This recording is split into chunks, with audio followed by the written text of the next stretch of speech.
back in secondary school, I would sneak alcohol into school. I think I was like 14, 15. I'd buy like Coke bottles, half empty it, and fill the rest with like rum. Good choice. Oh yeah, and with Coke, amazing.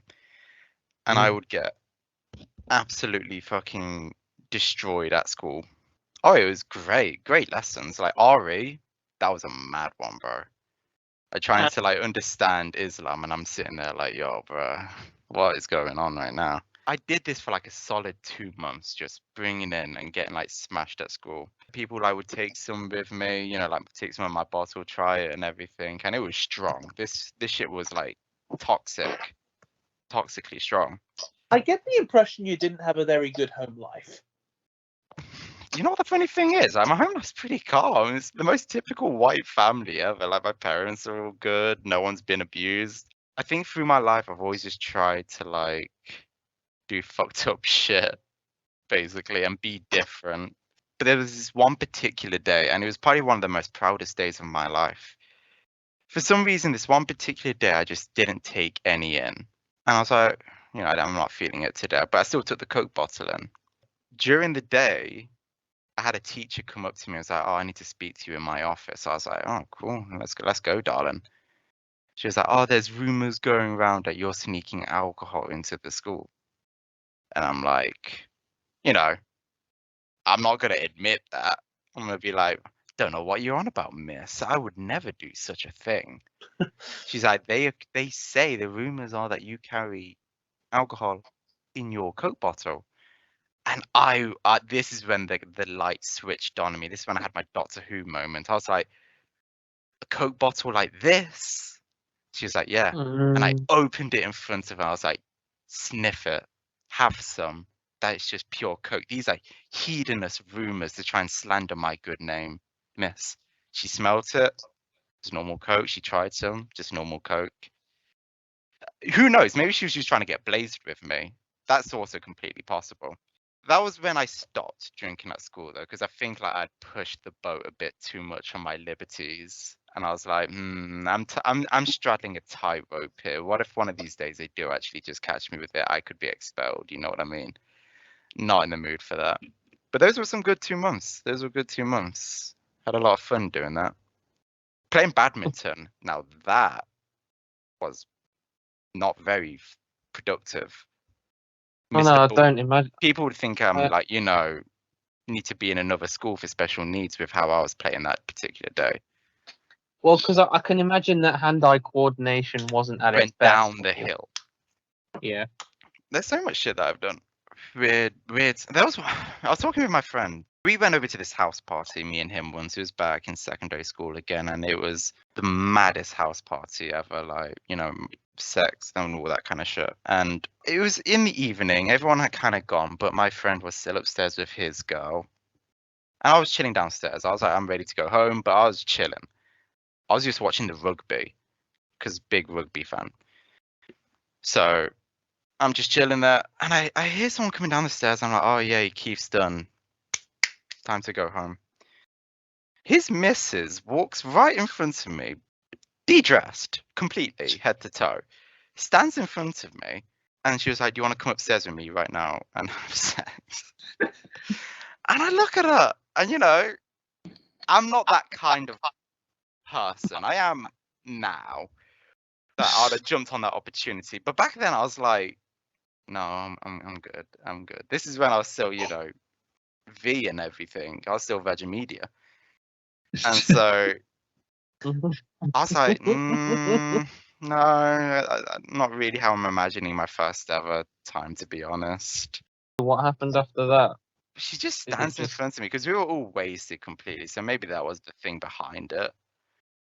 But I think she just kind of like this was years ago. I think she just kind of like left. But I was just like sitting there in front of me with this like woman in front of me, and I'm just like sitting on the sofa trying to watch my rugby, and I'm like, what are you doing? Like, what are you doing right now? Go put some clothes on, darling. Get back upstairs and join me with a rugby game. Don't fuck about with me right now. I remember because again I didn't go to my first house party until uni. I think it was like second year, and I think I've told you about the house party. I did get completely fucking inebriated because we were all in it and nobody was coming in apart from guests. They would leave the front door open for like air and stuff, you know, to keep so that people could stand out and have a fag as well.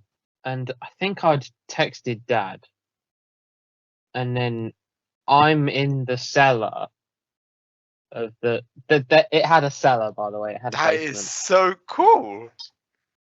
So the previous occupant had built like a bar, but they'd misjudged the height of the ceiling in the cellar. You know how a lot of bars, say at a pub, will have a thing that opens up Yeah. so that they can step from behind the bar. Well, when it opened, it just hit the ceiling. So obviously, because the roof was quite low slung, the previous occupant had misjudged it so that it would just open like that. That's cool. And it would hit the fucking ceiling. It would just get stuck, yeah. But no. So I was in the cellar and I walked to the stairs and I'm at the bottom of the stairs and at the top of the stairs to the cellar is my dad. And my dad was able to just walk in because they'd left the front door open. And he just walked in. Oh, there, Tony, in his like Irish accent. Yeah, you're right. Yeah, you're right, Dad.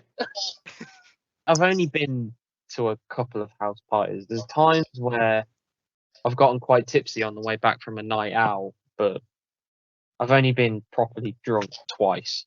Really? You're not living like blackout? No, because there was that house party, Mm.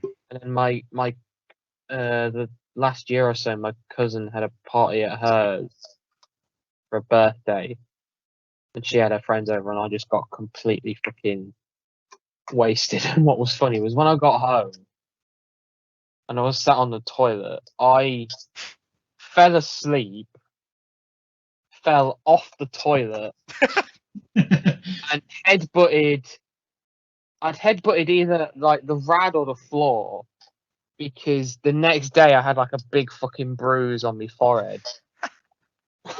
And the only reason I was safe was because, like, obviously mum and dad just sort of Walked in on you fucking blacked well out. no, they helped me like get back to bed and stuff. And that's one of the good benefits about living at home, by the way, because if you're completely fucking battered, there is at least a bit of help. Uni was the worst for me. That I was bad there. Like there was Mm. the one Christmas. It was to be the first Christmas then of uni because I was second Christmas because I was in the house by then. Had work the next day at the Tiger Stadium. It was New Year's. I was like, I am celebrating this. Got all like my lesser friends down there. It was debauchery. It was like, and it was just me in the house because of course everyone goes back to their cities from uni. And so we got completely Mhm. destroyed. It was just us. I didn't give a fuck about my property at that time. So I just kind of like, some of my friends wanted to stay at the house and continue drinking and chill there. But another half of us wanted to go to town to see the countdown in town because I'd never seen it. At the clock tower, they do a countdown to the new year.